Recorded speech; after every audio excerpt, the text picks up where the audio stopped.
جب تمہیں گناہ کے بعد ندامت ہو تو سمجھ لو کہ اللہ نہیں چاہتا کہ تم اس کی راہ سے پھر جاؤ۔ اللہ کے نبی نے فرمایا، جس نے حسن حسین سے محبت کی اس نے مجھ سے محبت کی۔ وہ اپنی رحمت سے جس کو چاہتا ہے خاص کر دیتا ہے، اور خدا بڑے فضل کا مالک ہے۔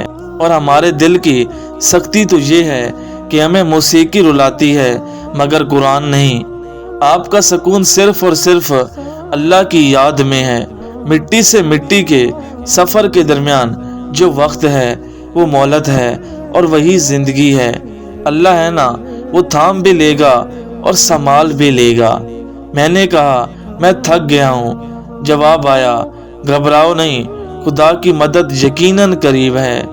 اپنے پریشانیوں کو نماز میں بدل دو، اللہ مسائل کو نعمت میں بدل دے گا۔ دل میں برائی رکھ کے خدا کے گھر نہیں جایا کرتے۔ وہ سجدے صاف کپڑے دیکھ کر نہیں بلکہ دل کو دیکھ کر قبول کرتا ہے۔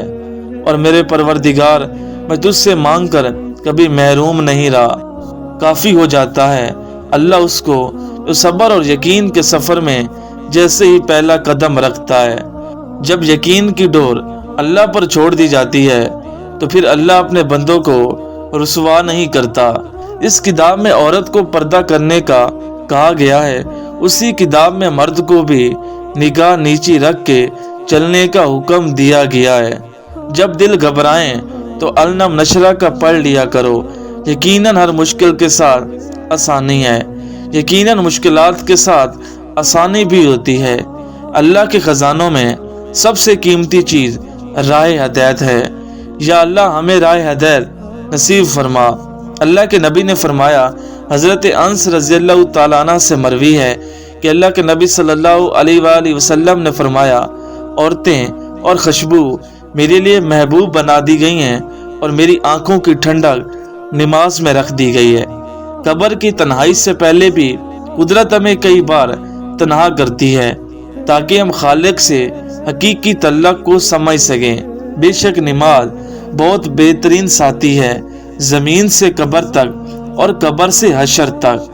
قید و قرآن سے بہتر کوئی کتاب نہیں، اور محمد رسول اللہ صلی اللہ علیہ وآلہ وسلم سے بڑا کوئی رہنما نہیں۔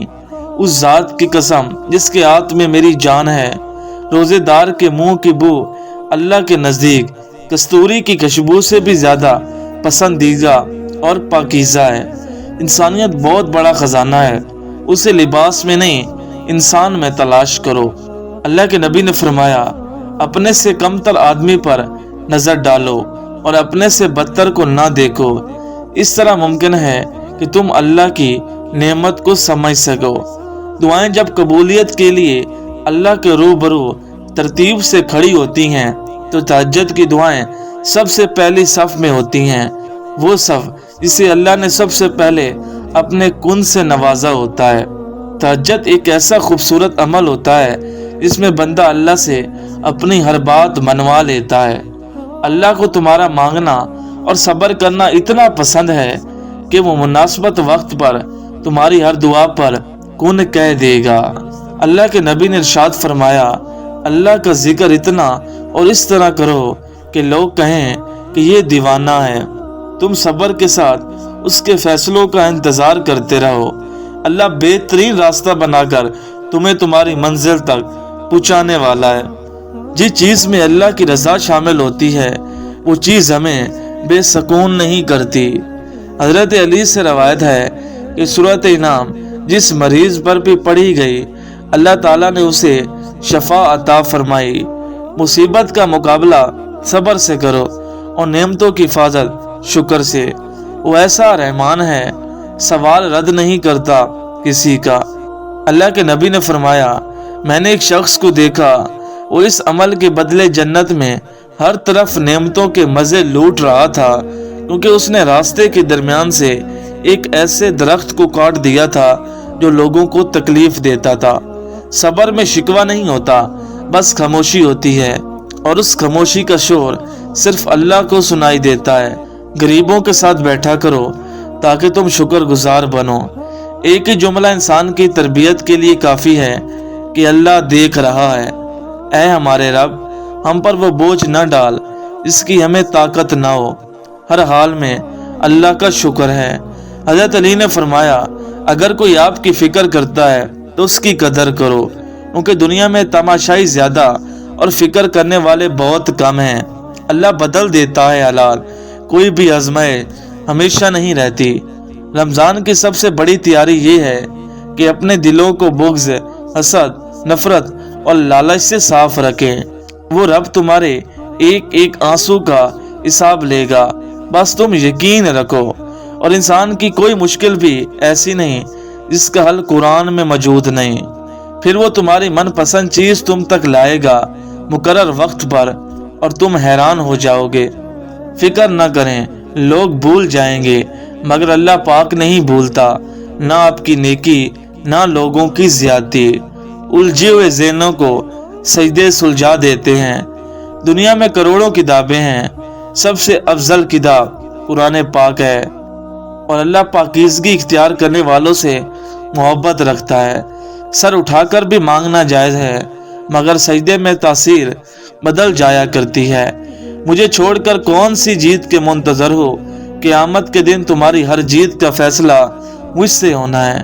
اے میرے مالک، ہمارے ویران دلوں کو قرآن کی محبت سے آباد کر دے۔ مشکل وقت میں سب سے بہترین دوست قرآن مجید ہے۔ جس نور کی تمہیں تلاش ہے وہ قرآن ہی تو ہے۔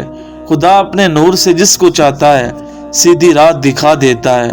میرے اللہ، ہر اس دل پر رحم کر اس کا حال تیرے علاوہ کوئی نہیں جانتا، اور اس دن سے ڈرو جس دن اللہ کی بارگاہ میں لوٹو گے۔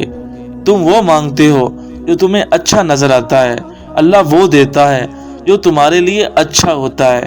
قرآن پڑھتے ہوئے لگتا ہے جیسے اللہ دلاسا دے رہا ہو، میں ہوں نا تمہارے ساتھ۔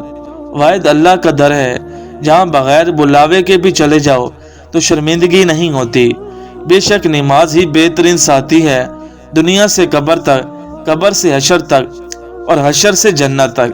انسان ہر شے کے بغیر رہ سکتا ہے مگر اللہ کی محبت کے بغیر نہیں رہ سکتا۔ تم جس چیز سے نا امید ہو جاتے ہو اسی چیز کو ممکن کر کے تمہارے سامنے لاتا ہے جب وہ کن فرماتا ہے۔ حدیث نبوی صلی اللہ علیہ وآلہ وسلم ہے، جو شخص سورۃ کہف کی پہلی 10 آیات کو یاد کر لے تو اسے فتنہ دجال سے بچا لیا جائے گا۔ اللہ سے دعائیں مانگتے رہا کرو، کیونکہ تمہاری دعائیں تمہاری تقدیر بھی بدل دیتی ہیں۔ تم اس اللہ پر یقین رکھو، ایسا یقین جو ہر شخص سے پاک ہو۔ اللہ سے گفتگو کی عادت ہو جائے تو سجدے کیے بغیر سکون نہیں ملتا۔